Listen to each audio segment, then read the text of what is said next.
आज हम लोग फिजिक्स के जो टॉपिक हम लोग डिस्कशन कर रहे थे लास्ट वीडियोस में, वो था थ्रस्ट एंड प्रेशर।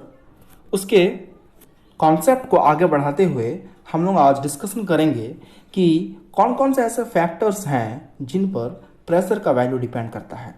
अब ये प्रेशर क्या था, डेफिनेशन क्या था, यूनिट क्या था, और बाकी सारे जितने भी स्टैंडर्ड टॉपिक्स थे इनके रिलेटेड मैंने डिस्कशन कर चुका था लास्ट वीडियोस में। और आज का ये वीडियो काफ़ी इम्पॉर्टेंट है क्योंकि इस वीडियो में हम लोग इस बात को देखने वाले हैं कि कौन कौन से ऐसे चीज़ें हैं, कौन कौन से ऐसे फैक्टर्स हैं जिनके ऊपर प्रेशर का वैल्यू डिपेंड करता है। यानी कि प्रेशर का वैल्यू घटेगा या बढ़ेगा, ये डिपेंड करता है किन फैक्टर्स के ऊपर। तो उन फैक्टर में दो हैं शामिल।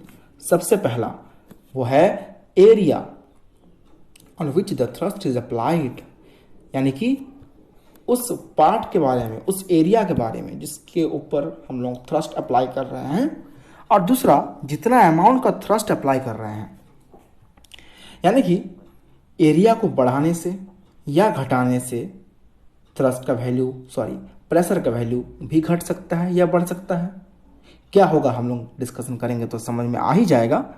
यानी कि एरिया का बढ़ना या घटना प्रेशर के वैल्यू को भी बढ़ा या घटा सकता है, बोलने का मतलब ये है। दूसरा कि हम थ्रस्ट जितना ज़्यादा लगाएंगे या थ्रस्ट कम लगाएंगे तो उसके ऊपर भी प्रेशर ज़्यादा हो सकता है या प्रेशर कम हो सकता है। ये बात है, सिंपल कॉन्सेप्ट। अब हम लोग बढ़ते हैं पहला वाला जो टॉपिक है उसको एग्जाम्पल से समझते हुए कि क्या होता है फैक्टर्स, क्या होता है। एरिया अगर बढ़ेगा तो प्रेशर घटेगा क्या, या प्रेशर भी बढ़ेगा, क्या होता है, इसी को समझेंगे एग्जाम्पल से। देखिए मेरे पास दो ब्रिक हैं, पहला और ये दूसरा। ये पहला है, ये दूसरा ब्रिक है मेरे पास। इन दोनों ब्रिक्स के डायमेंशन दिए हुआ है। डायमेंशन का मतलब होता है लंबाई, चौड़ाई, ऊंचाई, तीनों दिया हुआ है। देखिए देख सकते हो आप पहला वाला फिगर में, ये पहला वाला फिगर है। इस पहले वाले फिगर में 20 सेंटीमीटर एक हाइट का काम कर रहा है और 5 सेंटीमीटर ये वाला है, ये 5 है, तो उसका अपोजिट ये 5 होगा, इसका अपोजिट ये भी 5 होगा, राइट। यानी कि उसका विड्थ दिया हुआ है 5 और उसका जो लेंथ है, सपोज कर सकते हैं कि वो दिया हुआ 10 सेंटीमीटर। लेंथ, ब्रेड्थ, हाइट तीनों दिया हुआ है 20, 20, 10 एंड 5। 20 उसका हाइट दिख रहा है हमको, 5 उसका लेंथ दिख रहा है, या आप 10 लेंथ बोल सकते हैं, और 5 विड्थ दिख रहा है। तो ये हमको दिया हुआ है। अब ये जो ब्रिक है ये किसके ऊपर खड़ा है, तो आप देख पा रहे हो कलर वाला पार्ट जो है, जो रेड कलर किया हुआ उस पार्ट के ऊपर खड़ा है।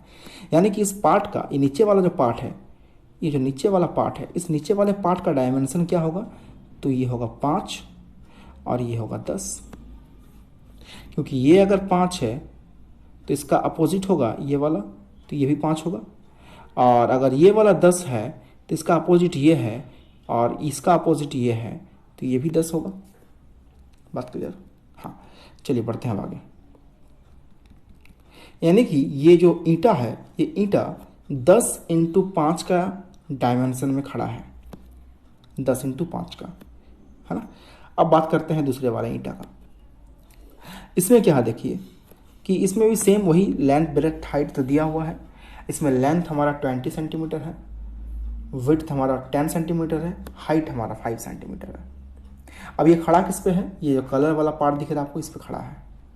यानी कि ये अगर 20 है तो ये भी 20 होगा, और ये अगर 10 है तो ये भी 10 होगा। यानी कि ये खड़ा है 20 इंटू 10 के बेस पे। कोई दिक्कत है क्या? ये खड़ा है 5 इंटू 10 के बेस पे, ये खड़ा है 10 इंटू 20 के बेस पे। कोई दिक्कत नहीं है। और दोनों ही ब्रिक सेम है, इसलिए दोनों ही ब्रिक का थ्रस्ट भी सेम है। थ्रस्ट मतलब वेट, राइट, जिस फोर्स से उसको अर्थ अपनी तरफ खींच रहा है, that thrust is same on both the cases. अब इसको हम थोड़ा सा डिस्क्राइब करते हैं पहले वाले कंपैरिजन में। हम लोग दोनों ही केस में, पहले वाले में और दूसरे वाले में, प्रेशर निकालेंगे। प्रेशर के लिए क्या क्या जरूरत पड़ता है, तो प्रेशर के लिए जरूरत पड़ता है P = F/A, यानी कि pressure equal to force upon, force मतलब थ्रस्ट, यहाँ पर फोर्स का मतलब थ्रस्ट है, थ्रस्ट अपॉन एरिया। तो थ्रस्ट तो हम लोगों को दिया हुआ है खाली एरिया निकाल लेंगे तो एरिया तो मिल जाएगा, ये वाला यही मेरा एरिया है, जिसके ऊपर खड़ा है वो ब्रिक वही एरिया है। चलिए बढ़ते हैं आगे। तो इन फिगर 1, ये हमारा फिगर 1 है, ये वाला ये फिगर 1 है, इसमें थ्रस्ट हमको दिया हुआ है 4 किलोग्राम फोर्स, और एरिया ऑफ बेस का एरिया तो वो हो जाएगा 10 × 5, जिस पे खड़ा है 50 सेंटीमीटर स्क्वायर। इसीलिए प्रेशर इक्वल टू क्या होगा, थ्रस्ट बाय एरिया 4/50 डिवाइड करिएगा तो आपका आएगा 0.08 किलोग्राम फोर्स पर सेंटीमीटर स्क्वायर, या जिसे हम लोग पास्कल भी कह सकते हैं। चलिए बढ़ते हैं फिगर नंबर 2 में, ये वाला फिगर में। इसमें भी हम लोगों का सेम थ्रस्ट तो वही दिया हुआ है, देखिए थ्रस्ट वही दिया हुआ है। एरिया ऑफ बेस क्या हो जाएगा, जिसके ऊपर खड़ा है, तो ये वाला है एरिया ऑफ बेस। 20 है लेंथ, 10 है विड्थ या आपका जो ब्रेड्थ है, तो आपका हो गया 10 × 20, रेक्टेंगुलर शेप का है इसलिए 10 × 20 200 सेंटीमीटर स्क्वायर। चलिए आगे, थ्रस्ट क्या हो जाएगा, सॉरी प्रेशर क्या हो जाएगा, थ्रस्ट अपॉन एरिया। थ्रस्ट हमारा है 4 अपॉन एरिया हमारा है 200, ऐसे एरिया 200 आया ना। अब देखिए कितना हो जाएगा, दोनों डिवाइड करने पर हो रहा है 0.02 किलोग्राम फोर्स पर सेंटीमीटर स्क्वायर, और इसमें आ रहा है 0.08 किलोग्राम फोर्स पर सेंटीमीटर स्क्वायर, यानी कि इसमें प्रेशर ज़्यादा है, इसमें प्रेशर कम है। क्यों? क्योंकि इसमें प्रेशर ग्रेटर है और इसमें प्रेशर लेसर है। क्यों? क्योंकि यहाँ पर एरिया कम है इसीलिए प्रेशर का वैल्यू ज़्यादा हुआ, यहाँ पर एरिया ज़्यादा है इसीलिए प्रेशर का वैल्यू कम हुआ। यानी हम कह सकते हैं कि प्रेशर का वैल्यू इन्वर्सली प्रोपोर्शनल है एरिया का, एरिया का इन्वर्सली प्रोपोर्शनल है प्रेशर का वैल्यू। कह सकते हैं ना कि प्रेशर का वैल्यू घटेगा अगर हम लोग एरिया बढ़ाते हैं। तो जिस जगह पर हम लोग थ्रस्ट लगा रहे हैं, जिस एरिया में थ्रस्ट लगाया जा रहा है उस एरिया को अगर हम लोग ग्रेटर करेंगे, उसका एरिया बढ़ा रहे हैं, तो हम लोगों का प्रेशर का वैल्यू घटते जाएगा, और एरिया को अगर घटा रहे हैं तो प्रेशर का वैल्यू बढ़ते जाएगा। यही एग्जांपल हम दिए थे कल को आपको नेल के लिए, आयरन नेल के लिए। आयरन नेल का जो पॉइंटेड टिप होता है वो काफ़ी छोटा एरिया होता है, इसलिए प्रेशर का वैल्यू वहाँ पर आपको ज़्यादा देखने मिलता है और आपका नेल इजीली दीवार में घुस जाता है। लेकिन वही अगर उसका राउंड हेड वाला टिप अगर रखते हैं दीवार पे तो वहाँ पर एरिया बड़ा हो गया तो प्रेशर का वैल्यू घट जाता है, जिसकी वजह से वो दीवार में इजीली नहीं घुस पाता। चलो पहला वाला तो हम लोग काम खत्म हो गया, पहला फैक्टर समझ में आ गया आपको कि किस तरह से वो उसके एरिया पर डिपेंड करता है। चलिए अब बात करते हैं उसके दूसरे वाले। वही लिखा हुआ है कि hence larger the area on which a given thrust act lesser is the pressure. अगर एरिया लार्जर है तो प्रेशर लेसर होगा, लेसर मतलब कम। ठीक है, अब बढ़ते हैं आगे। Example 2, thrust. यहाँ पर हम लोग क्या होगा, थ्रस्ट को अगर बढ़ाते हैं या थ्रस्ट को अगर घटाते हैं तो क्या होगा, वही हम लोग देखेंगे। यहाँ पर देखिए वही 2 एग्जाम्पल है, 2 ब्रिक्स है मेरे पास। अब जो सेकंड नंबर ब्रिक था, ये वाला ब्रिक देख पा रहे हो, ये सेकंड नंबर ब्रिक है हमारा। इस ब्रिक के ऊपर पहला वाला ब्रिक को चढ़ा दिए हैं। ठीक है, तो इसका मतलब इसका हो गया, इसका थ्रस्ट था 4 kg फोर्स, इसका भी थ्रस्ट था 4 kg एफ, तो दोनों का थ्रस्ट मिला कितना हो गया 8 किलोग्राम फोर्स हम लोगों का टोटल थ्रस्ट हो गया, हुआ ना। और बाकी तो एरिया हम लोगों का बेस का वही है, इसी के ऊपर खड़ा है ना। तो हम लोगों का एरिया हो जाएगा वही 20 × 10। तो देखिए यहाँ पर कि now other brick is placed over the first brick, the thrust gets doubled, इसीलिए इसका जो थ्रस्ट है वो डबल हो जाएगा 8 kilogram force. And since it acts on the same area of base 200 centimetre square, लेकिन इसका जो एरिया है वो तो सेम रहेगा क्योंकि हम लोग नीचे वाले को ऊपर में ही पहला बार चढ़ाए हैं। अब प्रेशर निकालते हैं तो प्रेशर का वैल्यू कितना हो जाएगा, थ्रस्ट अपॉन एरिया। थ्रस्ट है हमारा 8/200, तो एरिया हमारा आ रहा है 0.04।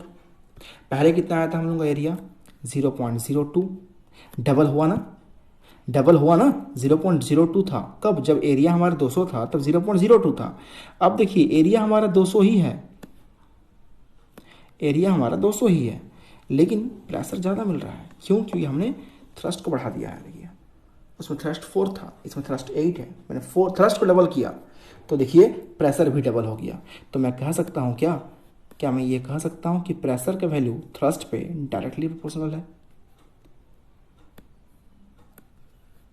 P is directly proportional to F. The pressure, the amount of pressure अगर हम लोगों को बढ़ाना है तो हम लोग क्या करेंगे? थ्रस्ट को बढ़ाएंगे। यानी कि थ्रस्ट को अगर बढ़ा देते हैं, थ्रस्ट अगर इंक्रीज करता है तो प्रेशर का वैल्यू या प्रेशर का अमाउंट भी इंक्रीज करेगा। बात समझ में आ रहा है? कोई दिक्कत नहीं है। इसीलिए धीरे धीरे जब हम लोग कील को ठोकते हैं तो वो नहीं घुसता, बशर्ते अगर जोर जोर से ठोकते हैं तो घुस जाता है सेम एरिया में। यानी कि अगर पॉइंटेड टिप ही लिए हैं और दीवार में रखे हैं और हम धीरे धीरे ठोक रहे हैं तो वो जल्दी दीवार में नहीं घुसता। लेकिन जैसे थोड़ा सा फोर्स बढ़ा देते हैं, ठोकने का जो पावर है उसको बढ़ा देते हैं, यानी कि फोर्स बढ़ा देते हैं तो इजीली घुस जाता है। वही बात है। कंसेप्ट बहुत क्लियर रखो यार, ठीक है? तो ये दोनों ही टॉपिक आपको धागा खोल देगा। समझ में आ गया कि पहला हमारा है कि ये इन्वर्सली प्रोपोर्शनल एरिया का और दूसरा है ये डायरेक्टली प्रोपोर्शनल फोर्स का। बात क्लियर? इन दोनों ही रिलेशन को लेकर के हम लोग आगे बहुत सारे कॉन्सेप्ट को भी क्लियर करने वाले हैं। ये दोनों कॉन्सेप्ट बहुत इंपॉर्टेंट है। P is directly proportional to F and P is inversely proportional to A। बहुत इंपॉर्टेंट है, इसको याद रखिएगा। अगला वीडियोस में हम लोग और बहुत सारे चीजों के बारे में डिस्कशन डेफिनेटली करेंगे। तब तक के लिए इस वीडियो को देखिए, इस वीडियो को लाइक शेयर डेफिनेटली करिएगा और अपने दोस्तों से भी कहिए इस वीडियो को देखें, मेरे चैनल को सब्सक्राइब करें। तब तक के लिए take care and good bye.